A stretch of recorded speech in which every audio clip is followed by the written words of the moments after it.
Vamos à palavra? Salmo 128, diz assim a palavra de Deus. Olha que coisa linda. Bem-aventurado aquele que teme ao Senhor e anda nos seus caminhos. Pois comerás do trabalho das tuas mãos, feliz serás, e te irá bem.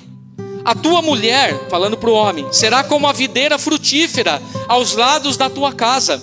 Os teus filhos, como plantas de oliveira, à roda da tua mesa. Eis que assim será abençoado o homem que teme ao Senhor. Olha o verso 5. O Senhor te abençoará desde Sião, e tu verás o bem de Jerusalém todos os dias da tua vida, e verás os filhos de teus filhos, e a paz sobre Israel. Olha que salmo profético lindo, por uma família abençoada.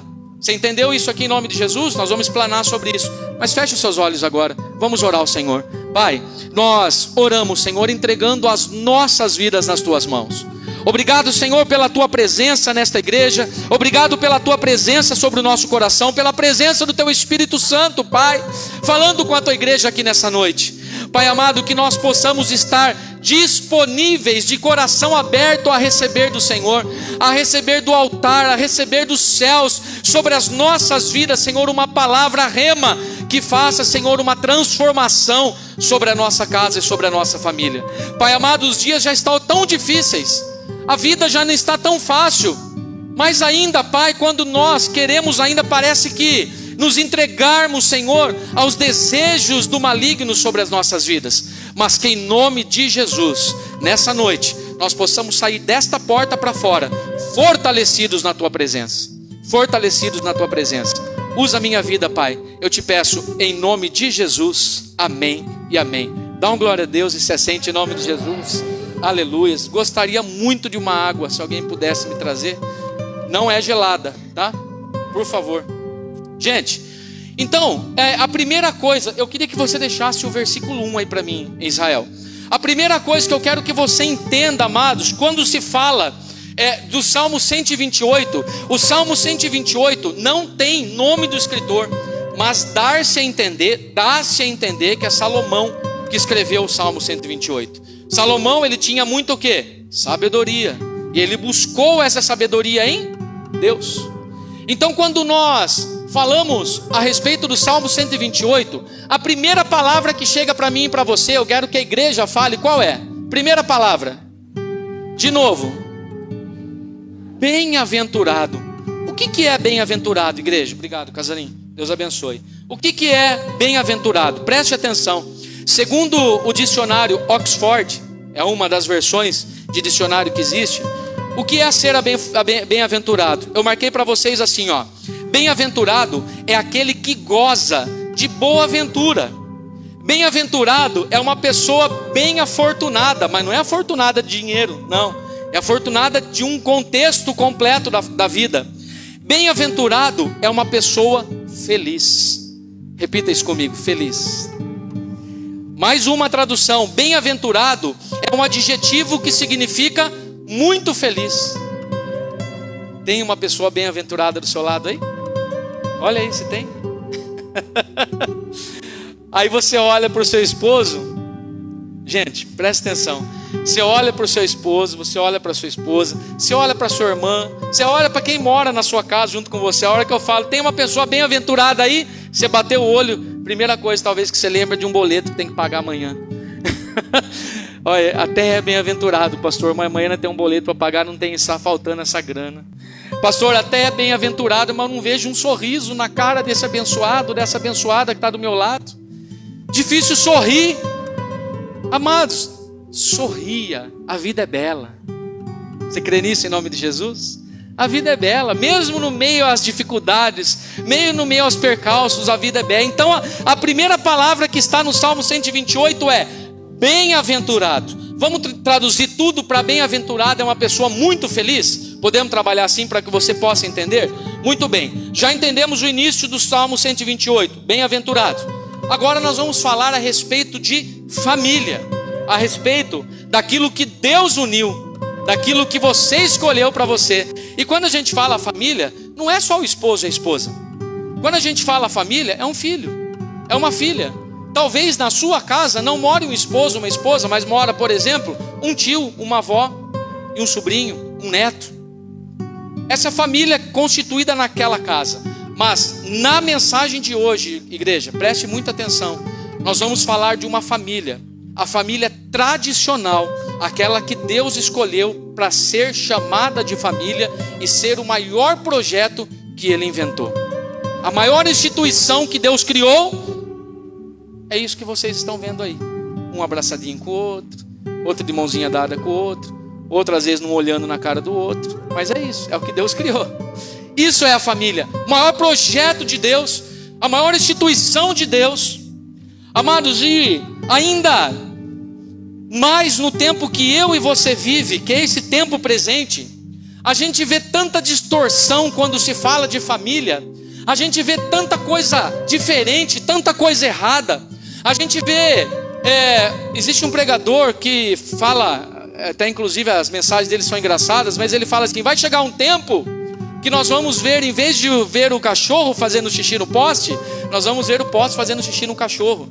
Valores invertidos, totalmente invertidos. Sabe aquela família tradicional que o seu avô, que a sua avó, às vezes tinha numa chácara, ou numa fazenda, ou numa casa, com muitos filhos, e o filho mais velho era que cuidava dos mais novos, e os mais novos obedeciam os irmãos mais velhos? É essa família tradicional.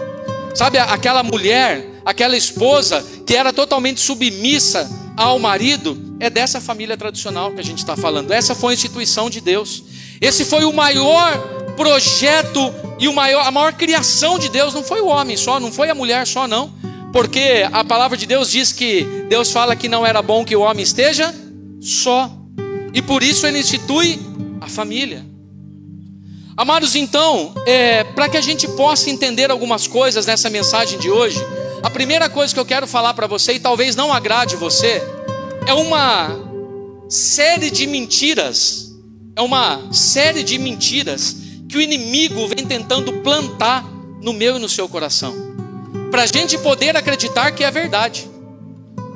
O inimigo, ele é tão estrategista, o diabo, ele é tão preparado, ele é tão pronto para fazer a gente tentar entender que aquilo que é mentira se torne em verdade, que se você não estiver firme em Deus, porque agora olha de novo para o telão aqui, depois da palavra bem-aventurado, qual é a sequência? Aquele que o quê? Que teme ao Senhor. Amados, não adianta nada você seja uma pessoa feliz. Você conhece uma pessoa bem feliz? Talvez você não seja dessa forma, mas você conhece alguém. Você conhece? Uma pessoa que pode estar acontecendo qualquer coisa, tem um sorriso no lábio, e nunca tá feio o tempo para ela, tá tudo bom, tá capengando, mas ela tem uma alegria interior que transparece. Vocês conhecem pessoas assim? Eu conheço. Pessoa sofrida, mais alegre. Pessoas que apanharam da vida, mas que tem um temor de Deus sobre a tua vida e tem alegria no teu coração. E essa alegria, ela sai do interior e vai para o exterior e transparece. E é gostoso, não é gostoso estar perto de pessoas assim? Quem é do tempo aqui que fazia reuniões caseiras na casa de vó e de vô, que vinha primos, que vinha tio, que gente dormia na cozinha? Lembra disso, mãe? Né? Na casa da avó, no final do ano, Natal, nossa, a gente dormia na cozinha, na copa, porque não tinha cama, e era maravilhoso, os primos dormiam tudo junto. Eu, quando era pequenininho, brincava daquela guerra de guspe. Lembra da guerra de guspe? De noite, no escuro, você fazia assim, ó, pau. Eu não era convertido, igreja, eu era pequeno, você quer o quê? Viu? A gente não é santo. Aí no escuridão, tudo lá escuridão, todo mundo dormindo, Maurício, você pegava assim, os primos, lógico, né? Você fazia guerra de guspe. Quem já fez isso aí? Fala a verdade, não minta, olha lá, ó. Olha lá, tem uns 2, 3 comigo aí, tá vendo? Não deixa eu mentir sozinho. Aí você escutava no silêncio, ai, e caía assim. Aí você fingia que estava dormindo. Essa época de uma família tradicional, que a gente olha para trás agora, a gente sente falta. Como é gostoso estar na casa de um vô, como é gostoso estar na casa de uma avó, como é gostoso reunir com família, como é gostoso reunir com pessoas, como é prazeroso estar junto de pessoas que a gente ama, não é verdade? Amados, mas em pleno século 21 agora, neste ano de 2022, parece que este valor não existe mais. São poucos e raros os momentos que você vê uma grande família reunida. Quando você fala, por exemplo, com alguém num final de semana prolongado, e aí, como é que foi seu final de semana? Eu fui viajar para um hotelzinho aqui perto com a minha esposa, com os meus filhos. Eu fui para tal lugar, mas você vê que são casos isolados. É difícil ver reunião familiar grande, ainda mais quando morre um vô, quando morre uma avó. Aí parece que aquela estrutura ela se desmancha. E aí quando desmancha a estrutura física, desmancha a estrutura emocional, desmancha a estrutura de alegria, de lazer, e a gente não tem mais esses relacionamentos. Amados, eu estou dizendo tudo isso porque o inimigo ele vem sutil, tentando plantar sobre a minha e sobre a sua vida algumas mentiras. Eu quero dizer para você quais são algumas dessas mentiras que o inimigo vem tentando implantar, e a gente tem que tomar muito cuidado com isso. Eu quero fazer uma pergunta antes disso. Você acha que você, crente no Senhor, está totalmente ileso de cair nessas armadilhas do maligno? Sim ou não? Sim ou não? Não, porque ele é tão estrategista nas coisas que ele faz, que eu falei isso, não sei se foi aqui no altar, ele vem devagarzinho pelas beiradas. Ele não vem com tudo, mostrando quem ele é, de chifrinho, de rabinho, não, ele vem pelas beiradas. Você vai entender um pouco o que eu quero dizer com isso. A primeira mentira do maligno, que eu coloquei aqui para vocês, é fazer você entender os valores de Deus invertidos. Quer ver uma coisa? Abra para mim em Efésios, capítulo 5, verso 31. Efésios, capítulo 5, verso 31. Preste atenção o que o livro de Efésios, capítulo 5, verso 31 diz. Algo idêntico ao que o livro de Gênesis também diz. A palavra de Deus, ela diz assim, por isso, deixará o homem, seu pai e sua mãe, e se unirá a quem? E serão dois, numa só carne. Bom, a primeira coisa que o inimigo tenta colocar sobre a minha e sobre a sua vida, impor isso para nós, através de discussões, através de leis, através da escola, que o seu filho estuda, que o meu filho estuda, ou que nós estudamos, é que para constituir uma família não precisa ser desse jeito. Hoje, no cenário que a gente vive, mundial, moderno, pós-moderno, para ser formado uma família pela lei, não precisa ser dessa forma. Aqui está dizendo que precisam de quantas pessoas para formar uma família? 2. De quais espécies? Um homem e uma mulher. Daqui sai gerações, sai filhos. Olha quanta criança andando, correndo, escolinha, aí colo. Da união de um homem e de uma mulher saem o quê? Filhos. Tem alguém que quer ter filhos aqui? Tem o sonho de ter filhos? Quantos, Cristiano? Roberto, para. Você quer mais? Amém. Quantos? 2? Um casalzinho? Deus te abençoe com esse sonho em nome de Jesus. Você e Ivana, que sejam lindos em nome de Jesus, viu? Estejam sempre debaixo da graça do Senhor. Chega, você também chega, David. O pessoal acha que é festa ter filho assim. É fácil, viu? Então, para que exista o jeito de constituir filhos natural, precisa de 2 fatores. Falem comigo, um homem e uma mulher. Mas o mundo nos ensina que agora uma família ela pode ser distorcida. Ela pode formar uma família com 2 homens. O mundo nos ensina que uma família pode ser instituída e constituída com 2 mulheres. Quebra todo o preceito de Deus, porque a palavra de Deus fala, formar a família e vai fazer o quê? Multiplicar. Como é que 2 homens multiplicam? Como é que 2 mulheres multiplicam? O senhor sabe, seu Manuel? Se o senhor souber, depois do culto o senhor me conta, porque até hoje eu não achei resposta. Amados, e está tão descarado toda essa verdade, que é mentira, que o inimigo quer plantar no nosso coração, que hoje nós estamos vendo propagandas aí na televisão, propaganda no celular, propaganda num notebook, num e-mail, dizendo que uma família feliz, um projeto de uma família feliz, é quando tem 2 pessoas que se amam e querem o bem da próxima. Você é da época do comercial da margarina, que tinha aquela família feliz reunida em volta da mesa, um homem bonitão, uma mulher bonitona, filhos lindos, abençoados, não abre a boca para nada.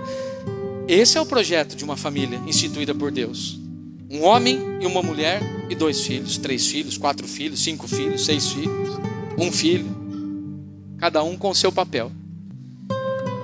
E a gente vê que tem crente, agora eu vou pegar um pouquinho na ferida, talvez de alguns aqui. A gente vê que tem crentes achando que isso é normal. Tem crente no Senhor que instituiu a família, que instituiu as leis, que instituiu os projetos, achando que agora é normalidade uma família ser constituída de 2 homens ou de 2 mulheres. E vou mais longe, tem famílias constituídas de 3, um homem com 2 mulheres, ou vice-versa. Vocês me perdoem, eu posso ser novo de idade, mas eu sou muito tradicional quando se diz respeito à palavra de Deus. Eu não posso abrir mão daquilo que Deus ensinou. Eu não posso abrir mão daquilo que Deus instituiu. Porque se eu abrir mão e falar assim, eu concordo, eu estou indo totalmente de contramão à própria palavra de Deus. Amados, isso é um alerta para que a gente possa entender como que o inimigo vem tentando plantar isso no nosso coração, para se fazer uma coisa que é errada, se tornar certa. Está entendendo isso em nome de Jesus? Então, essa é a primeira mentira. Outra mentira que muitas vezes o inimigo coloca sobre as nossas vidas, ainda mais agora para os casaizinhos novos aí, é assim, vamos tentar. A gente casa, se não der certo a gente... Outra frase que eu marquei aqui, muito tradicional: vamos casar, aí a gente vê no que vai dar. Se eu falasse isso pro meu sogro, quando eu fui pedir a minha esposa em casamento, eu acho que eu tinha tomado o primeiro e único tabefe dele. Eu vou casar com sua filha, a gente vê que vai dar. Tá certo isso? Mas o inimigo tenta colocar isso, Emanuel. Nos dias de hoje é assim, tudo descartável. Produtos que você comprava... Desculpa a curiosidade, quantos anos vocês estão casados, seu Emanuel? Quantos anos vocês estão juntos?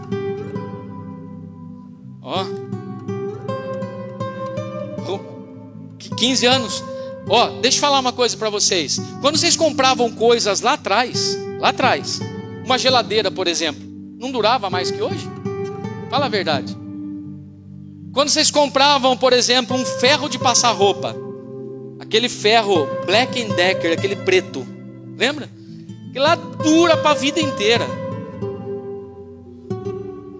Você compra coisas hoje, amanhã já estragou. Minha mãe falou no carro vindo para cá, na igreja, ela falou que ela comprou uma lâmpada, é lâmpada fria, aquelas compridinhas, comprou uma lâmpada num comercial aqui em Piracicaba, e a lâmpada queimou, e não tem nem troca, não tem nem garantia, assim, é descartável, queimou, joga fora.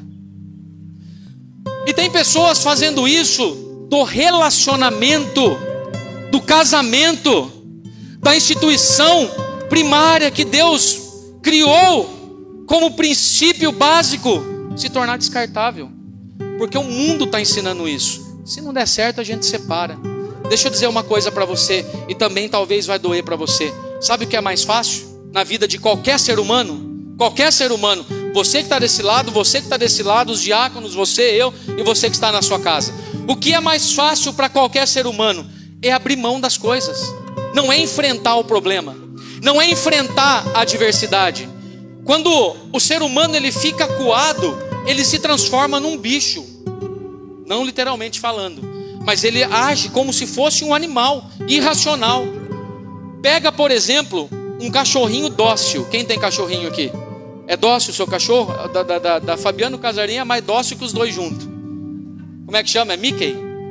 Pega o Mickey, cachorrinho dócil, franjinha, aquela... Como chama que ele vai no cabelo? Trancinha, tudo dócil. Mas acua ele para você ver. Em qualquer situação, acua ele para você ver. Não vai ser mais dócil. Porque o animal ele age por instinto. E o instinto de um animal, qualquer um que seja, é selvagem. Por mais que a gente domestique ele. O instinto do animal é selvagem. Eu vi uma reportagem esses dias do maior tigre do mundo. É uma mistura de um leão de uma tigresa com um leão, um cruzamento de... O bicho tem 400 quilos. E o dono passeia com ele numa coleira assim, ó, do lado. Mas alto, forte, robusto. Mas a gente não pode esquecer que ele é o quê, Jefferson? Um bicho, um animal.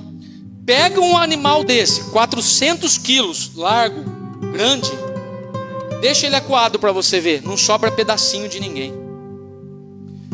E o ser humano faz isso quando é acuado. O ser humano, muitas vezes, eu e você, quando nós ficamos acuados dentro da nossa família, dentro do nosso relacionamento, a gente age como um selvagem. A gente age diferente da forma que a gente é no dia a dia. Porque você foi colocado contra a parede. Você pode ser a pessoa mais dócil que for, você pode ser a pessoa mais fleumática que for, você pode ser a pessoa mais calma que for. Deixa você ser colocado contra a parede para você ver. As suas garras muitas vezes aparecem. E aí, amados, a pessoa que está do seu lado há tanto tempo pode falar assim: Marcos, nossa, eu não conhecia esse lado seu. É porque nunca foi aflorado esse lado. A gente age muitas vezes com instinto animal. Então case, se der certo a gente, se não der certo a gente separa. Case, se não der certo a gente vai ver o que vai dar. Está errado. Você crê que isso é mentira do diabo sobre as nossas vidas? Você crê que isso tem que ser ensinado para os nossos filhos também? Que casamento é um só? Você crê nisso em nome de Jesus? Amados, é uma palavra nessa noite de exortação e para crescimento da sua vida, da sua família, debaixo da autoridade do Senhor. Efésios 5:31, ele é o alicerce de uma família segundo a vontade de Deus.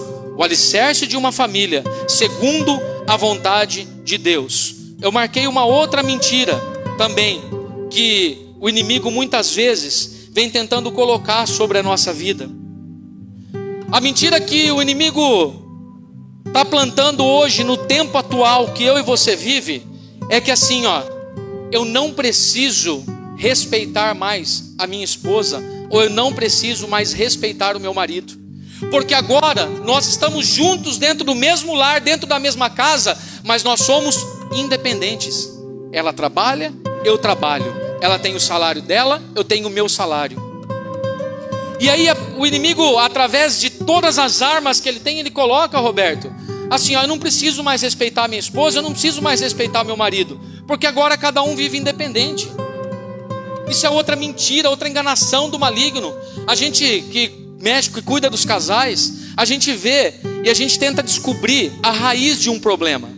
Todo problema que existe, existe uma raiz. Todo, sem exceção. E para que a gente possa tentar ajudar, a primeira coisa que tem que ser feita é descobrir a raiz desse problema. Por exemplo, teve uma traição no relacionamento. Você vai identificar a raiz desse problema. Por que houve a traição? Não que é correto, mas você vai tentar descobrir para que não ocorra de novo. Você entende isso em nome de Jesus? Então você tenta descobrir uma raiz. Amados, e hoje, o fundamento de uma família, ela está sendo alicerçada num solo muito fraco. Ela está sendo alicerçada num terreno muito escorregadio. A palavra de Deus em Mateus capítulo 7 fala a respeito de duas construções. Você talvez conheça essa mensagem. Ele fala a respeito de uma edificação que foi construída na areia. Qualquer coisa que você constrói na areia sem fundamento, qualquer momento ela vai ruir, ela vai desabar. E hoje os relacionamentos estão sendo formados dessa forma. Mas do mesmo jeito a própria palavra de Deus fala de edificações que são constituídas na rocha, em lugar firme. E a palavra de Deus fala que essa aí pode vir ventos, pode vir tempestades, pode correr rios, e ela não cairá. Trazendo na nossa linguagem espiritual, qual é o fundamento na rocha? Quem pode dizer para mim em nome de Jesus? Qual é o fundamento na rocha? Pode falar. Quem, Kátia? Vai. Jesus Cristo. Por isso que o verso 1 de Salmo 128 diz assim, bem-aventurado o homem que teme ao Senhor. Amados, eu marquei aqui, você vai precisar entender isso em nome de Jesus, a questão do temor. Muitos entendem o temor a Deus, Amaury, como medo. Tenho medo de Deus. Não é desse temor que está sendo falado. O temor de Deus, toda vez que a palavra de Deus fala, teme a Deus, seja temeroso a Deus, é você entender a grandeza de Deus. É você respeitar a grandeza de alguém que cuida de você. Lembra daquele vô tradicional? Lembra? Você lembra disso? Você teve vô? Você tinha coragem de desrespeitar o seu vô? Tinha ou não? Mas por quê? Não é porque você tinha medo dele. Porque você amava o seu vô em primeiro lugar. Você tinha respeito pelo seu vô. É assim que a gente tem que ter temor a Deus. Amados, e quando a gente fala de temor a Deus, agora a gente volta a falar da família mais um pouco. E a gente vê famílias estruturadas dentro de um lar, dentro de uma casa. A gente vê famílias estruturadas dentro de um espaço físico. Só que Deus não quer nem saber muito disso. Sabe que Deus prefere entender sobre a minha e sobre a sua vida familiar? O ambiente que está dentro daquele lugar. Pergunta aí para a pessoa que está do teu lado, fala com ela aí um pouquinho, pergunta assim, qual é o ambiente? Pergunta, qual é o ambiente que nós temos em casa, ou que você tem na sua casa? Amados, sabe aquela casinha que você olha por fora, coisa mais linda, um portão todo detalhado, flores na frente, sabe?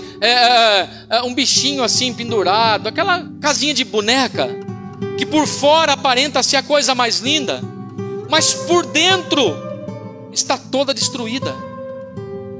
Pessoas que muitas vezes têm uma casa física dessa, às vezes nem convida outros para entrar lá, para que os outros não vejam a situação a qual a família vive dentro daquela casa.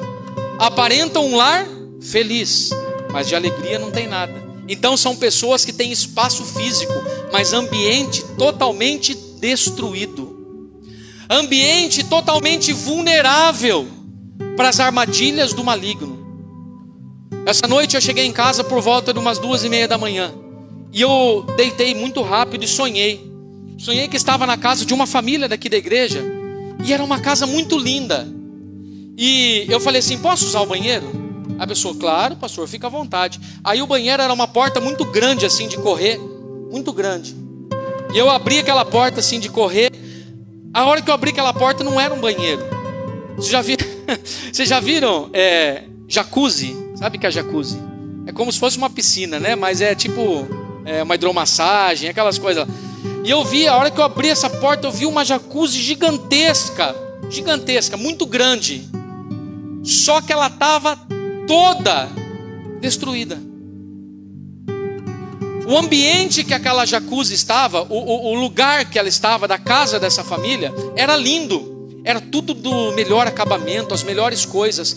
Mas a estrutura principal, o foco daquele lugar, estava totalmente destruído. E ainda eu me recordo que tinha uma pessoa fazendo manutenção naquele lugar. E eu desci por abri a porta, tinha uma descidinha, eu desci por esse lugar. Comecei a andar em volta da jacuzzi. E a hora que eu olho por dentro dela, eu vi um monte de bigato. Um monte de bigato dentro daquela jacuzzi. Amados, muita gente vive dessa forma. Escuta o que Deus quer falar para você. Muita gente vive de aparências. Muita gente vive de mostrar que tem, de mostrar que pode, de mostrar que é bom, de mostrar que a família é feliz, mas por dentro está tudo destruído. Por dentro parece que não tem mais jeito. Por dentro parece que não existe mais recurso espiritual que resolva. Por dentro parece que aquele respeito que era para existir entre marido e mulher, filhos, não existe mais. E aí a família quer tentar, a mulher quer tentar mostrar, o homem quer tentar mostrar que a família dela é uma família perfeita. É uma família que está debaixo da graça, debaixo da autoridade de Deus. Amado, sabe qual é o maior princípio do coração de Deus? Ser verdadeiro. Sabe por quê? Porque Deus fala assim, que Ele está em busca aqui na terra de pessoas que o adorem em espírito e em verdade. Qual é o seu problema, igreja do Senhor? Quando tem alguma dificuldade, alguma dor, algum problema, tentar resolver, não viver só de aparências. Deus não se agrada disso. Deus não quer isso. Outra mentira que o diabo coloca sobre as nossas vidas, já estou encerrando, que tenta pelo menos colocar sobre as nossas vidas, é falar assim: Roberto, casamento é um problema, sai fora disso. Tem gente que casou agora recentemente, o Mateus aí vai casar logo também, viu? E a pessoa fala assim: casa não, casamento é um problema. Quem disse isso, amado? Quem disse essa mentira para o teu coração? Ana Paula e Pedro casaram recentemente, não foi? Foi um problema? Coisa linda de Deus. Israel e Aline casaram também recentemente. Foi um problema? Coisa linda de Deus, né, Aline? A Aline está aí. Só é um problema se você fizer dele um problema. Não ache que você casou e agora você deixa tudo na mão de Deus e Deus vai fazer da sua vida a melhor vida. Tem coisas que Deus faz por mim e por você, mas tem coisas que quem tem que fazer? Somos nós. Sabe, um dos maiores problemas e que a gente deixa um casamento se tornar um problema sobre a nossa vida, pastor Ricardo? Sabe o que é? Quando a gente não tem diálogo dentro da casa.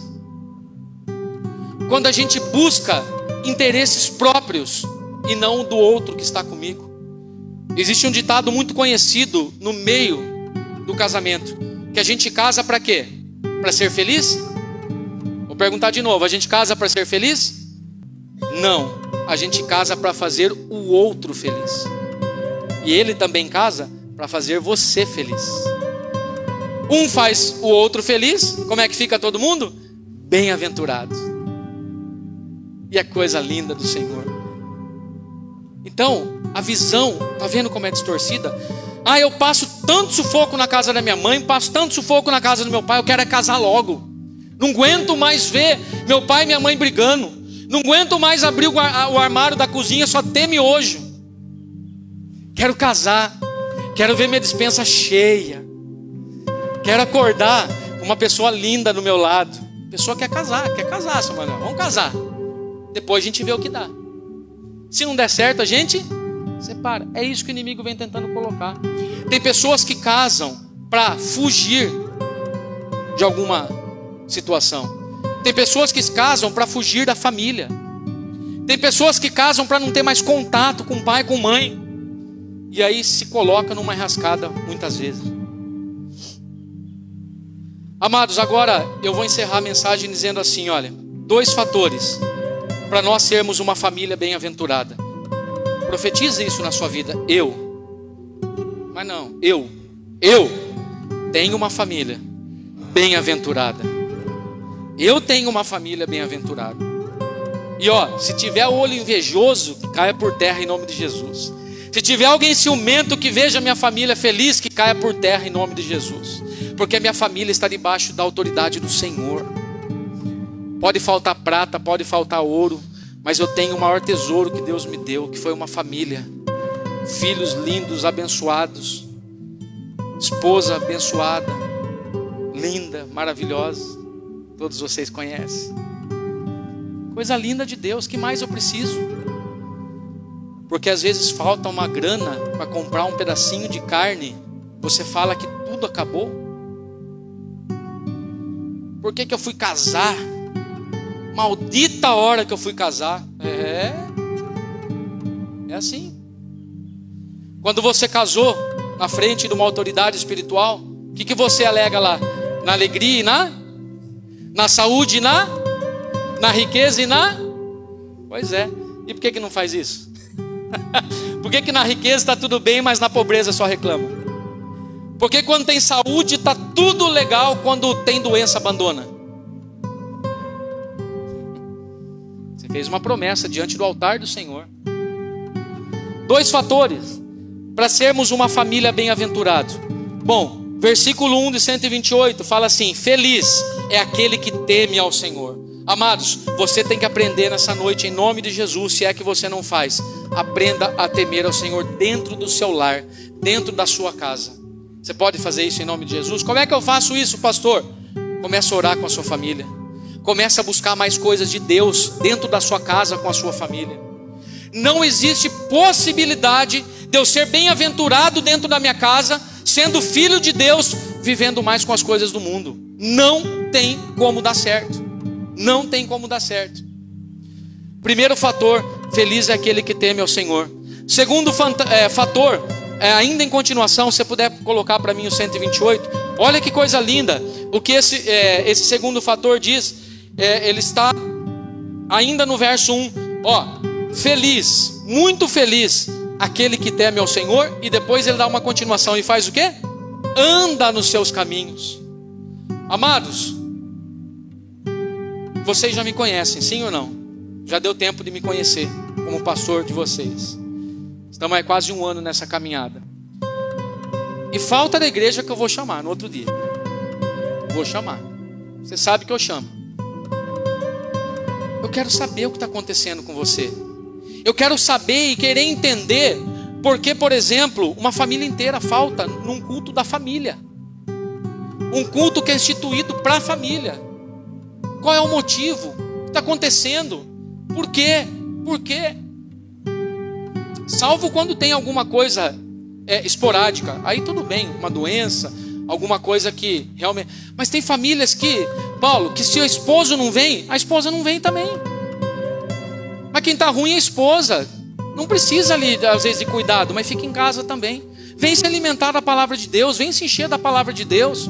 Leva Deus para dentro da sua casa. Fala, nossa, olha, sabe o que aconteceu, meu amor? O pastor falou sobre isso, vamos conversar um pouquinho sobre isso? Que nada, a pessoa às vezes sai da igreja, Kelly, chega em casa, é um quebra-pau, é um arranca-rabo, é um dormindo de um lado, outro dormindo do outro. Então não tem como ser bem-aventurado, temer ao Senhor, se não andar nos caminhos do Senhor. Outra mentira que o inimigo coloca sobre as nossas vidas, e olha, entenda isso em nome de Jesus, que eu não preciso vir na igreja para servir a Deus. Para. Sabe quem que fala isso? Pessoas frustradas em Deus. Pessoas frustradas com Deus, que fala que dentro de casa consegue servir ao Senhor. Se fosse assim, a palavra de Deus não estaria cheia de passagens bíblicas que falam a respeito de comunhão.